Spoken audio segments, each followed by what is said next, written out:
Baik, Assalamualaikum warahmatullahi wabarakatuh. Perkenalkan, nama saya Davina Salsabila dari kelas PAIA dengan NIM akhir 024. Nah, pada kesempatan ini saya akan mempresentasikan laporan hasil observasi budaya sekolah yang telah saya lakukan di MTS Kanjeng Sepuh Sidayung Gresik. Nah, sebagai bagian dari tugas mata kuliah pengenalan lapangan satuan pendidikan. Nah, presentasi ini akan mencangkup 5 bab, mulai dari bab 1 hingga bab 5, sesuai dengan struktur laporan yang telah saya susun. Nah, untuk saat ini saya akan memulai dari bab 1, yaitu pendahuluan. Nah, pada bab 1 pendahuluan berisi beberapa bagian penting, yaitu latar belakang, tujuan observasi, manfaat observasi, ruang lingkup, dan batasan serta waktu dan tempat pelaksanaan observasi. Nah, dalam latar belakang dijelaskan bahwa pendidikan merupakan fondasi utama dalam membentuk generasi bangsa yang tidak hanya cerdas intelektual, tapi juga berakhlak mulia dan adaptif terhadap perkembangan zaman. Nah, lembaga pendidikan tidak hanya menyampaikan ilmu, tapi juga menanamkan nilai moral, sosial, dan spiritual. Oleh karena itu, mahasiswa calon pendidik perlu memahami langsung praktik pendidikan di lapangan agar menjadi guru profesional dan adaptif. Nah, kegiatan yang saya lakukan ialah pengenalan lapangan satuan pendidikan atau biasa kita sebut sebagai PLSP. Nah, PLSP ini saya lakukan di MTS Kanjeng Sepuh Sidayung Gresik, sebuah madrasah swasta yang berdiri sejak 1966, yang dimana sekolah ini menggabungkan pendidikan nasional dan keagamaan berbasis pesantren. Nah, budaya sekolah di sini sangat religius dengan nilai-nilai seperti akhlakul karimah, kejujuran, tanggung jawab, dan kedisiplinan yang ditanamkan lewat berbagai kegiatan keagamaan dan pembiasaan seperti sholat berjamaah, zikir, serta budaya 3S atau senyum, salam, sapa, dan 5K, kebersihan, kedisiplinan, kesehatan, keindahan, dan kesopanan. Nah, tujuan observasi yang saya lakukan ini yang pertama untuk memahami sistem pendidikan di madrasah ini secara langsung, mulai dari pembelajaran, budaya sekolah, sampai interaksi sosial antar warga sekolah. Nah, tujuan kedua mengamati metode pembelajaran dan keterlibatan siswa. Tujuan yang ketiga mengidentifikasi nilai keislaman dan pembentukan karakter siswa. Tujuan yang keempat memahami peran guru dan kepala madrasah dalam menciptakan lingkungan belajar yang kondusif dan religius. Nah, tujuan yang terakhir yaitu menambah pengalaman saya sebagai calon pendidik. Nah, manfaat observasi ini adalah bagi saya sebagai penulis dapat mengenal langsung lingkungan pendidikan, menambah wawasan, dan mengembangkan sikap profesional. Nah, manfaat bagi madrasah adanya kerjasama dengan perguruan tinggi dan dukungan dalam pembelajaran. Sedangkan bagi perguruan tinggi ini memberikan pengalaman lapangan bagi mahasiswa dan memperkuat hubungan kelembagaan. Nah, ruang lingkup observasi meliputi budaya sekolah, pengelolaan pembelajaran, interaksi antar warga sekolah, peran guru, dan pembiasaan keagamaan serta pembentukan karakter siswa. Nah, waktu pelaksanaan observasi adalah selama saya melaksanakan asistensi mengajar, yaitu 4 bulan dari 13 Januari sampai 15 Mei 2025 yang bertempat di MTS Kanjeng Sepuh Sidayung Gresik yang beralamat di Jalan Kanjeng Sepuh nomor 2, Desa Meriunan, Kecamatan Sidayu, Kabupaten Gresik, Jawa Timur.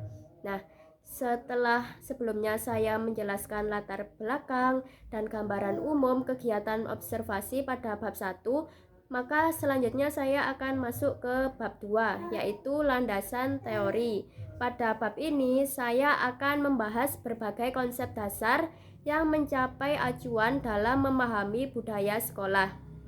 Nah, mulai dari pengertian budaya sekolah, komponen-komponen membentuk budaya sekolah, fungsi dari budaya sekolah, dan berbagai model pendekatan budaya sekolah, hingga faktor-faktor pendukung lingkungan pendidikan yang semuanya menjadi dasar penting untuk menganalisis temuan yang saya dapatkan di lapangan. Nah, pada bab 2 landasan teori yang pertama yaitu pengertian budaya sekolah. Nah, budaya sekolah merupakan bagian penting dalam membentuk karakter dan suasana belajar yang khas di sebuah lembaga pendidikan. Setiap sekolah memiliki budayanya masing-masing, terbentuk mulai dari nilai-nilai kebiasaan dan interaksi antar warga sekolah. Nah, menurut Suhar Putra, budaya sekolah adalah karakteristik sekolah yang membedakannya dari sekolah lain, di mana seluruh warga sekolah melaksanakan tugas berdasarkan nilai dan norma yang berlaku di sekolah tersebut. Nah, dalam pandangan Stopp dan Smith, budaya sekolah dipahami sebagai sejarah tentang pola penyampaian makna yang mencangkup norma, nilai, kepercayaan, upacara, ritual, tradisi, dan mitos yang dipahami oleh seluruh anggota komunitas sekolah dan membentuk cara mereka berpikir dan bertindak. Nah, senada dengan itu, Dale dan Peterson menyatakan bahwa budaya sekolah ialah sekumpulan nilai yang melandasi perilaku, tradisi, kebiasaan sehari-hari, dan simbol-simbol yang dipraktikkan oleh seluruh warga sekolah serta merupakan ciri khas karakter dan citra sekolah di mata masyarakat.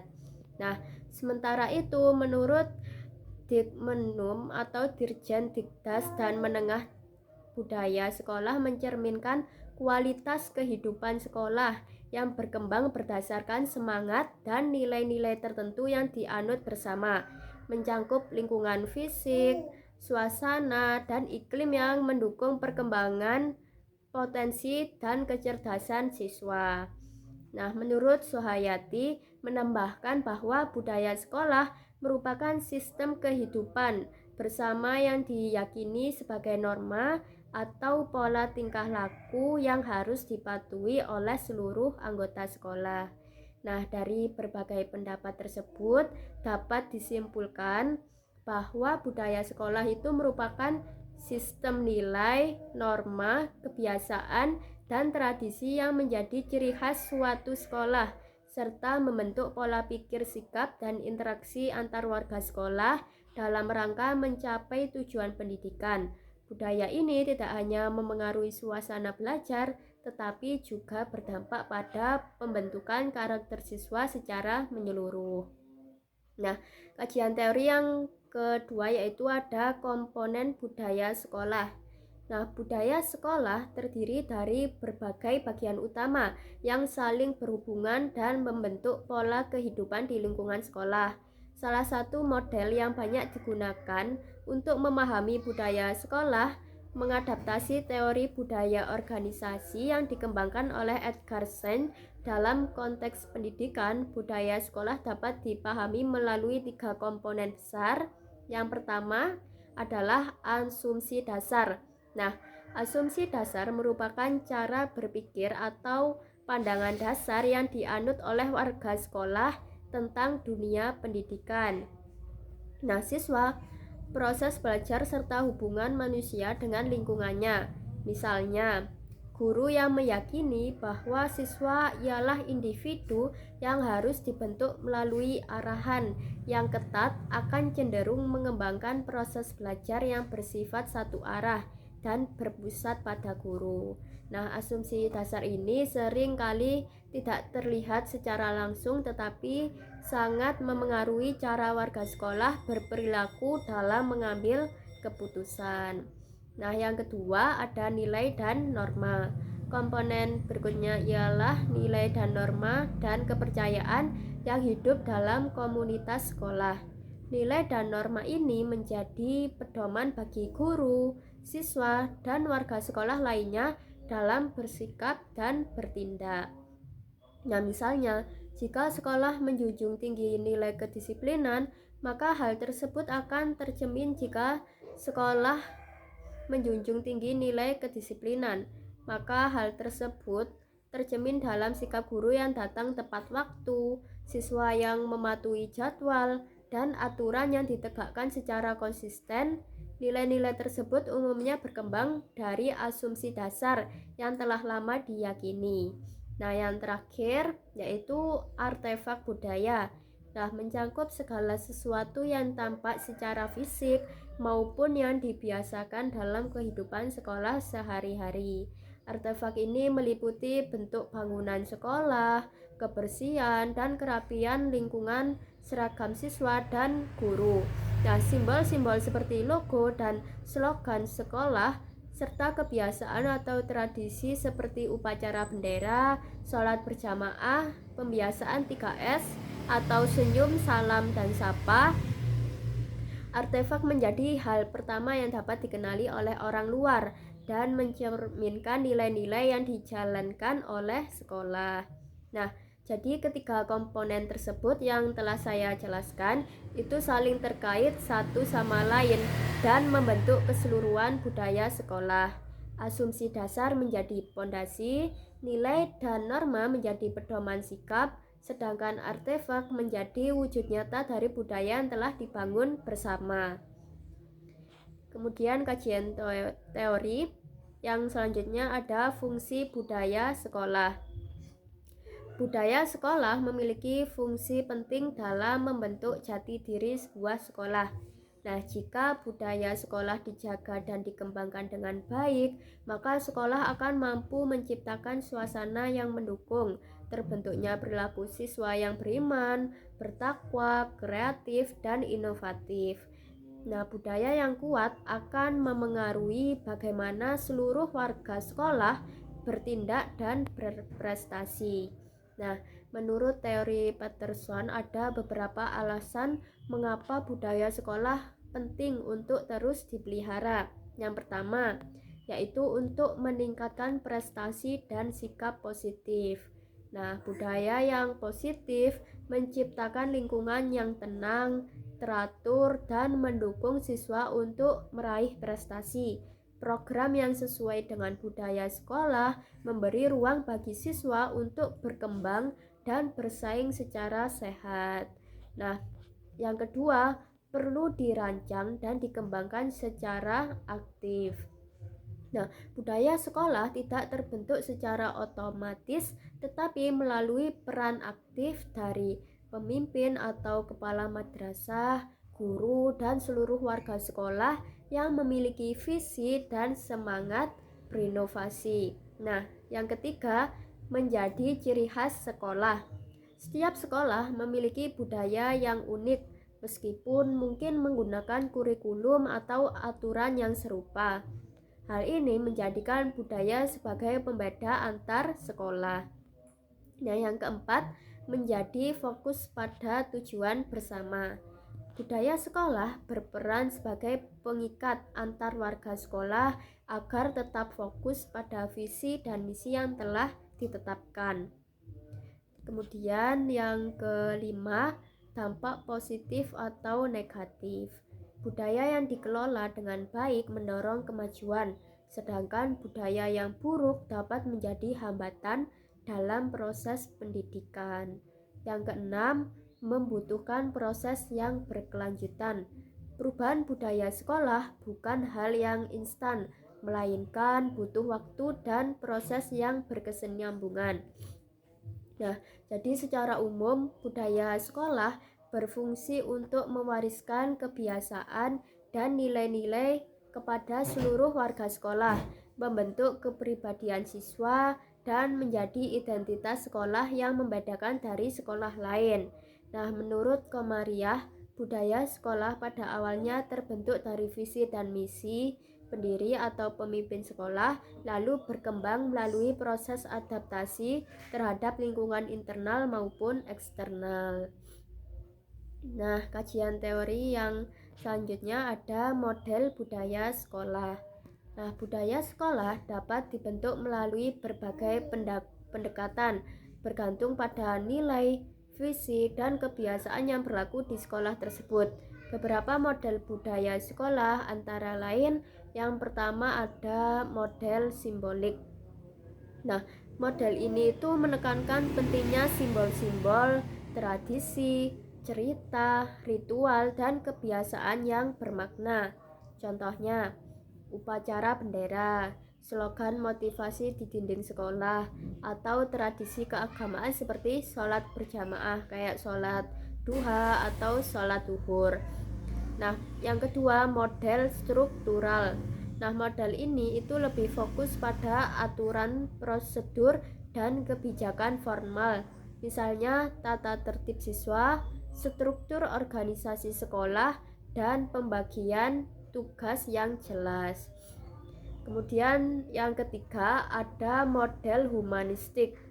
Nah, berlandaskan pada teori Maslow dan Karl Roger, model ini itu menekankan pada hubungan yang hangat dan saling menghargai antar warga sekolah, serta mengembangkan potensi siswa secara emosional dan sosial. Kemudian model yang terakhir atau yang keempat itu ada model integratif, merupakan perpaduan dari ketiga model sebelumnya. Menurut Stoll dan Fink, pendekatan ini itu dianggap paling kuat karena nilai-nilai yang ditanamkan tidak hanya bersifat simbolik dan struktural tetapi juga hidup dalam interaksi sehari-hari. Nah, dengan memahami model-model tersebut, sekolah dapat memilih pendekatan yang paling sesuai atau menggabungkan beberapa model untuk menciptakan budaya sekolah yang sehat dan mendukung proses pendidikan. Nah, kajian teori yang terakhir itu ada komponen pendukung lingkungan pendidikan. Lingkungan pendidikan tidak hanya terbatas pada ruang kelas dan proses belajar mengajar, tetapi juga mencakup berbagai aspek yang saling mendukung dalam mencapai tujuan pendidikan. Nah, komponen-komponen penting tersebut antara lain proses pembelajaran. Nah, menurut Gagne, pembelajaran ialah proses sistematis yang melibatkan pemberian stimulus dan respon dalam rangka menghasilkan perubahan perilaku. Nah, hal ini menjadi inti dalam terciptanya lingkungan belajar yang efektif. Kemudian, pengelolaan kelas. Tata kelola kelas yang baik menciptakan suasana yang kondusif, disiplin, dan mendukung proses pembelajaran. Kemudian pembentukan karakter siswa. Melalui kegiatan pembiasaan dan keteladanan, karakter siswa dibentuk sebagai bagian dari proses pendidikan yang utuh. Interaksi sosial antar warga sekolah. Nah, hubungan yang baik antara guru, siswa, dan tenaga kependidikan lainnya akan memperkuat iklim sekolah yang harmonis dan inklusif. Kemudian ada sarana dan prasarana. Nah, fasilitas pendidikan seperti ruang kelas, perpustakaan, laboratorium, dan sarana ibadah turut menentukan kualitas lingkungan belajar.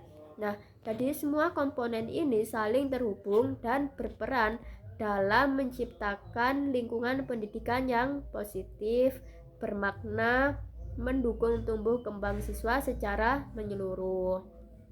Nah, baik, setelah membahas latar belakang dan landasan teori pada bab sebelumnya, sekarang kita akan memasuki pada bab ketiga, yaitu tentang metode observasi.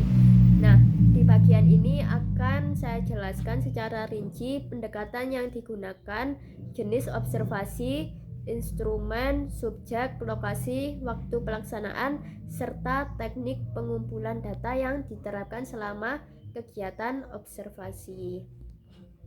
Yang pertama ada pendekatan dan jenis observasi. Nah, dalam kegiatan observasi ini saya menggunakan pendekatan kualitatif deskriptif. Nah, pendekatan ini dipilih karena memungkinkan saya memahami fenomena sosial secara mendalam melalui data yang bersifat deskriptif, baik secara tertulis maupun lisan. Nah, serta berdasarkan pengamatan terhadap perilaku langsung di lapangan. Nah, jenis observasi yang digunakan ialah observasi partisipatif, di mana saya tidak hanya menjadi pengamat pasif, tetapi juga ikut terlibat langsung dalam aktivitas madrasah melalui program asistensi mengajar. Nah, dengan cara ini saya dapat memperoleh informasi yang lebih kaya dan bermakna. Yang kedua, instrumen observasi. Nah, dalam penelitian kualitatif, instrumen utama adalah penelitinya sendiri atau saya. Nah, maka dari itu saya menjadi alat utama dalam proses pengumpulan data. Untuk mendukung keakuratan data, saya menggunakan alat bantu seperti catatan lapangan, jurnal refleksi, dan dokumentasi foto maupun video. Nah, catatan lapangan digunakan untuk mencatat kegiatan sehari-hari. Nah, jurnal refleksi membantu saya mendokumentasikan pengalaman secara mendalam, dan mendokumentasi foto menjadi bukti visual dari temuan yang diamati. Kemudian yang ketiga ada subjek dan lokasi observasi. Nah, subjek dalam observasi ini meliputi seluruh warga madrasah, mulai dari kepala madrasah, guru, staf administrasi, hingga siswa. Nah, lokasi observasi adalah di MTS Kanjeng Sepuh yang terletak di Desa Mriunan, Kecamatan Sidayu, Kabupaten Gresik. Nah, lokasi ini dipilih karena saya ditempatkan di sana selama menjalankan kegiatan asistensi mengajar sebagai bagian dari program PLSP. Nah, yang keempat itu ada waktu pelaksanaan. Nah, observasi dilakukan secara intensif selama lebih dari 3 bulan, yaitu 4 bulan ya, selama saya asistensi mengajar, yaitu dari 13 Januari hingga 15 Mei 2025. Nah, durasi ini memberi saya cukup waktu untuk memahami pola aktivitas dan budaya yang berlangsung secara mendalam dan konsisten. Yang terakhir itu ada teknik pengumpulan data. Teknik yang digunakan dalam pengumpulan data antara lain ialah observasi langsung untuk mengamati aktivitas secara sistematis dalam konteks alami. Nah, wawancara informal yang dilakukan dengan guru dan siswa untuk menggali lebih dalam nilai-nilai dan kebiasaan yang ada di sekolah, serta dokumentasi yang melibatkan pengumpulan dokumen seperti jadwal pelajaran, terus tata tertib dan arsip kegiatan sekolah. Nah, baik, setelah sebelumnya saya menjelaskan tentang bab 1 hingga bab 3, kini saya akan melanjutkan ke bab 4. Nah, yaitu hasil observasi dan pembahasan.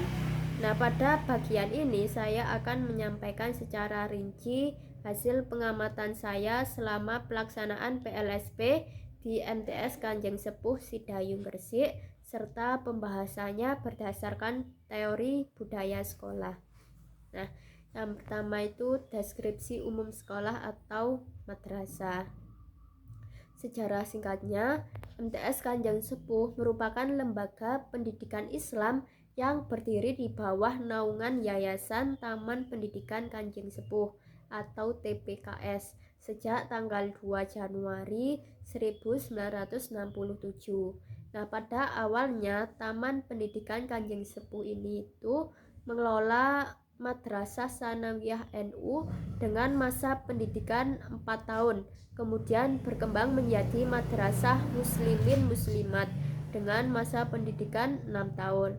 Nah, dalam perkembangannya, madrasah ini mengelola 2 jenjang pendidikan, yaitu sanawiyah dan aliyah, dengan karakteristik penggabungan antara pendidikan nasional dan pesantren. Kemudian tentang visi dan misinya. Visi dari madrasah ini adalah membentuk generasi muslim yang bertakwa, berakhlakul karimah, dan unggul dalam ilmu pengetahuan. Misi madrasah adalah menyelenggarakan pendidikan berbasis nilai-nilai Islam, menciptakan lingkungan belajar yang kondusif, serta membangun kedisiplinan dan tanggung jawab siswa dalam kehidupan sehari-hari. Kemudian ada struktur organisasi. Nah, struktur organisasi MTS Kanjeng Sepuh ini itu terdiri atas kepala madrasah, wakil kepala bidang kurikulum, kesiswaan dan sarana prasarana, kepala tata usaha, staf administrasi, serta guru-guru pengampu mata pelajaran umum dan keagamaan. Nah, hubungan kerja antar bagian berjalan dengan baik dengan kepala madrasah sebagai pemimpin yang komunikatif dan aktif memantau kegiatan pendidikan maupun pembiasaan keagamaan. Kemudian sarana dan prasarana. Sarana dan prasarana di MTS Kanjeng Sepuh sudah tergolong cukup baik. Ruang kelas tersedia dan tertata rapi walaupun belum dilengkapi fasilitas teknologi modern. Mungkin hanya beberapa kelas kayak unggulan dan kelas tahfidz itu ada proyektor tetap yang ada di kelas, tapi kalau kayak kelas reguler itu proyektornya itu harus meminjam di kantor guru yang jumlahnya itu hanya terbatas saja. Nah, aula digunakan sebagai tempat kegiatan sholat berjamaah karena madrasah belum memiliki masjid khusus. Nah, selain itu terdapat perpustakaan dan laboratorium, namun pemanfaatnya itu masih perlu ditingkatkan. Ruang belajar untuk program tahfidz, kelas unggulan, dan olimpiade juga masih disatukan dengan kelas reguler. Nah, kemudian ada temuan utama tentang budaya sekolah. Yang pertama ada nilai-nilai yang dijunjung tinggi. Nah, MTS Kanjeng Sepuh itu menjunjung tinggi nilai religiusitas, sopan santun, tanggung jawab, kedisiplinan, dan kejujuran. Nah, nilai-nilai ini diterapkan melalui pembiasaan harian dan juga ditanamkan dalam setiap interaksi antar warga sekolah. Yang kedua, kebiasaan dan tradisi harian. Kebiasaan yang dilakukan setiap hari antara lain sholat duha dan duhur berjamaah di aula, membaca Al-Quran bersama sebelum pelajaran dimulai di aula, terus zikir dan doa bersama setiap awal bulan di makam Kanjeng Sepuh. Kemudian ada penerapan 3S, senyum, salam, dan sapa siap pagi saat siswa datang.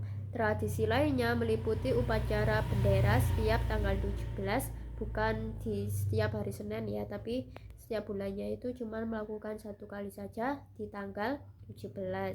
Nah, kegiatan pondok Ramadan serta peringatan hari besar Islam seperti Maulid Nabi dan Isra Mi'raj juga dilakukan. Kemudian yang ketiga itu ada interaksi antar warga sekolah. Nah, interaksi antar warga sekolah berlangsung dalam suasana kekeluargaan dan religius. Guru tidak hanya menyampaikan pelajaran, tetapi juga membina akhlak siswa. Kepala madrasah juga dikenal sebagai sosok yang tegas, namun dekat dengan guru dan siswa. Siswa terbiasa memberi salam, mencium tangan guru, serta berusaha menunjukkan sikap hormat dalam memberi salam. Nah, meskipun masih ada sebagian yang belum konsisten. Yang keempat ada simbol dan ritual yang khas. Nah, simbol budaya sekolah terlihat dari poster, visi misi yang dipasang di dinding dan biasanya di dinding kelas dan lorong.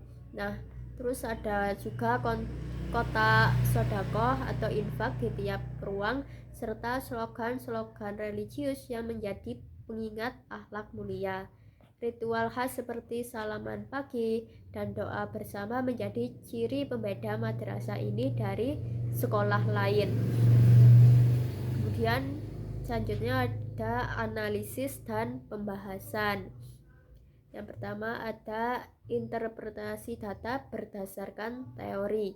Nah, budaya sekolah di MTS Kanjeng Sepuh ini tidak hanya tampak dari aktivitas fisik seperti kegiatan keagamaan atau kedisiplinan siswa, namun juga mencerminkan nilai dan keyakinan yang tertanam secara mendalam setiap praktik pendidikan. Nah, hal ini sesuai dengan teori Licona yang menjelaskan bahwa pembentukan karakter terdiri dari 3 unsur penting, yaitu pengetahuan moral, perasaan moral, dan tindakan moral. Nah, di MTS Kanjeng Sepuh, pengetahuan moral diberikan melalui pelajaran seperti akidah, akhlak, dan fikih. Nah, perasaan moral dibentuk melalui suasana keagamaan yang hangat seperti nasihat setelah sholat berjamaah. Sementara itu, tindakan moral terlihat dari kebiasaan siswa memberi salam, bersikap sopan kepada guru, serta berinfak melalui kotak sedekah di kelas. Nah, ini semua menunjukkan bahwa madrasah menerapkan prinsip pendidikan karakter secara nyata dan konsisten dalam kehidupan sehari-hari. Nah, selain itu dari segi keteladanan guru, ada teori humanistik yang menekankan pentingnya interaksi positif dan hubungan yang hangat antara guru dan siswa. Nah, berdasarkan pengamatan saya, sebagai besar guru bersikap ramah, membina siswa dengan kesabaran, dan turut aktif dalam kegiatan keagamaan. Nah, namun masih terdapat beberapa guru yang perlu ditingkatkan dalam hal komunikasi interpersonal, seperti menyapa siswa secara aktif atau menunjukkan ekspresi ramah saat berinteraksi. Nah, dari sisi pengelolaan kelas, suasana belajar yang tertib dan disiplin menunjukkan bahwa madrasah menerapkan model struktural yang diuraikan dalam teori budaya sekolah. Nah, jadwal pembelajaran teratur, penggunaan buku ajar, serta penerapan aturan kelas berjalan dengan baik, walaupun metode pembelajaran partisipatif masih perlu diperkuat atau ditingkatkan, khususnya kayak di media digitalnya. Nah, selanjutnya ada kesesuaian dengan literatur budaya sekolah. Budaya sekolah di MTS Kanjeng Sepuh sangat sesuai dengan konsep budaya sekolah menurut Dill dan Peterson, yang menyebutkan bahwa budaya sekolah ditunjukkan melalui simbol, nilai, tradisi, dan kebiasaan yang konsisten. Nah, di madrasah ini semua aspek itu terlihat jelas, mulai dari poster visi misinya yang terpajang, kegiatan rutin seperti sholat berjamaah dan ziarah di makam Kanjeng Sepuh yang setiap awal bulan, hingga pembiasaan 3S senyum salam sapa yang dilakukan setiap hari. Nah, jika dikaitkan dengan teori Edgar Sen, MTS Kanjeng Sepuh juga menunjukkan bahwa 3 lapisan budaya, asumsi dasar seperti pentingnya adab dan ibadah, nilai dan norma seperti kedisiplinan, sopan santun, serta artefak seperti poster, simbol, dan kegiatan harian. Nah, dengan demikian madrasah ini itu telah membangun budaya sekolah yang utuh dan saling melengkapi. Nah, namun bila dilihat dari model struktural, masih ada hal yang perlu ditingkatkan. Contohnya adalah belum adanya masjid khusus sebagai sarana ibadah yang ideal.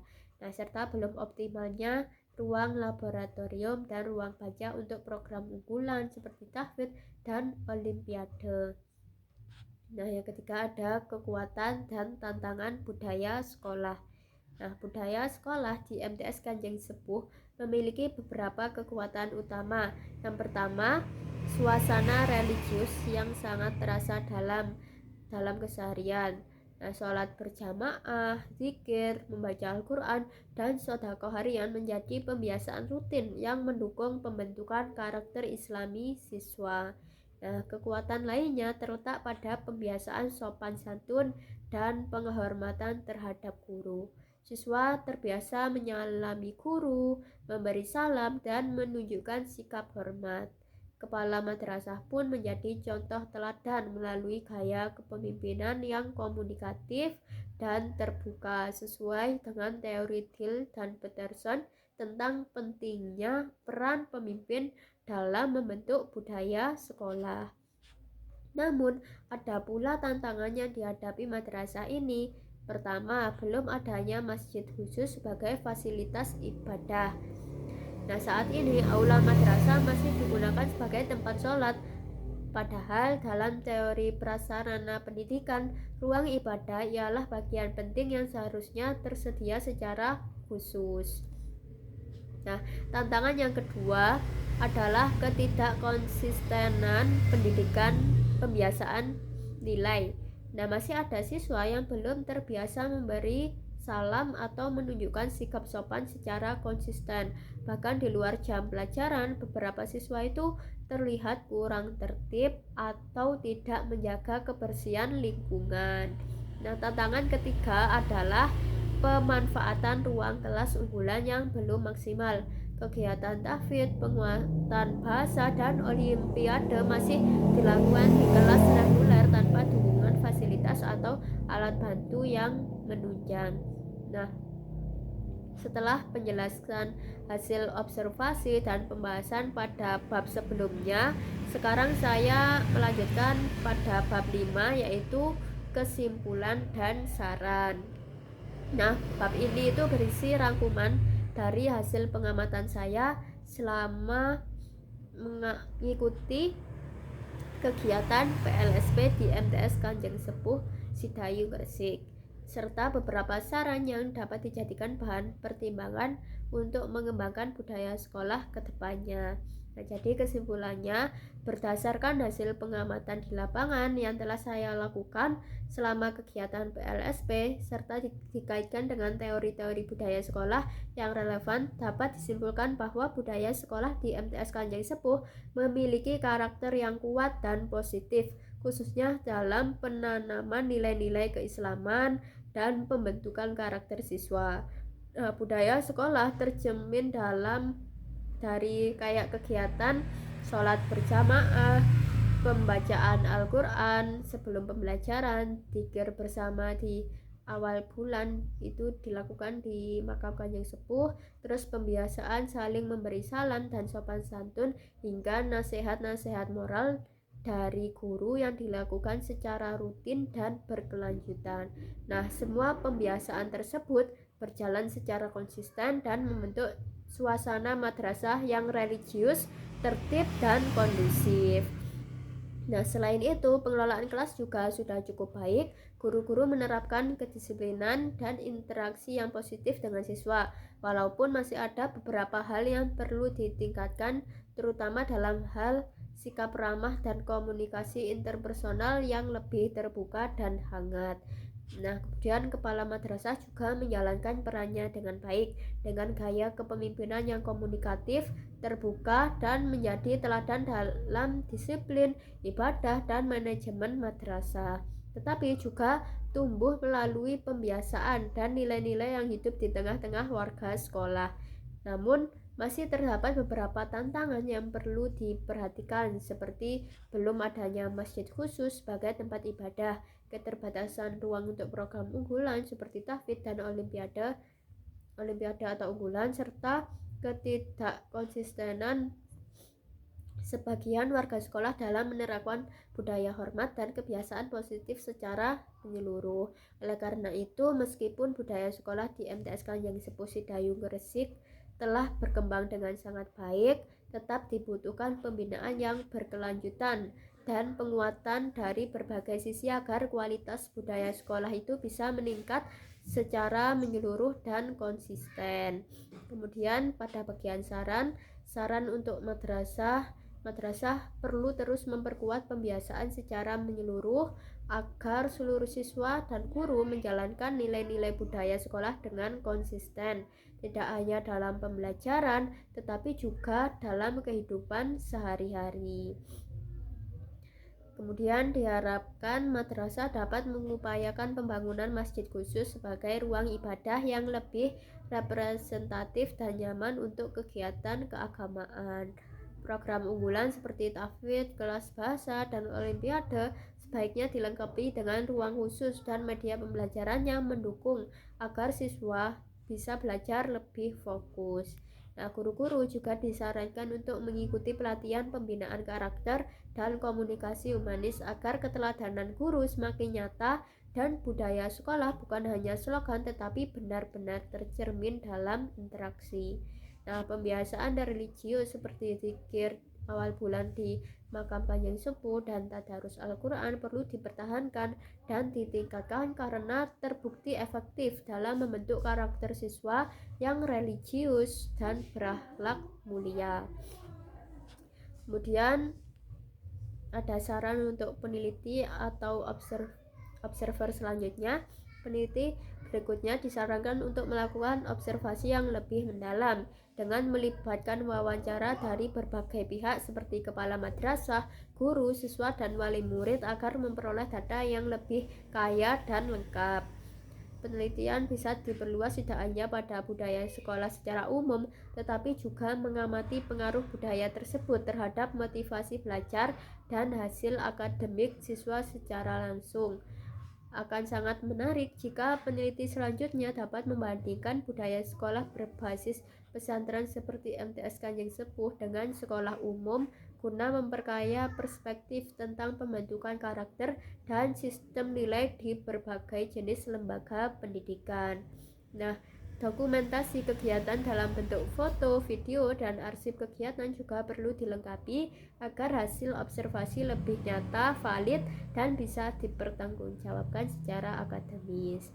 Nah, baik, demikianlah yang dapat saya sampaikan dalam presentasi laporan hasil observasi budaya sekolah selama kegiatan PLSP di MTS Kanjeng Sepuh Sidayu Gresik.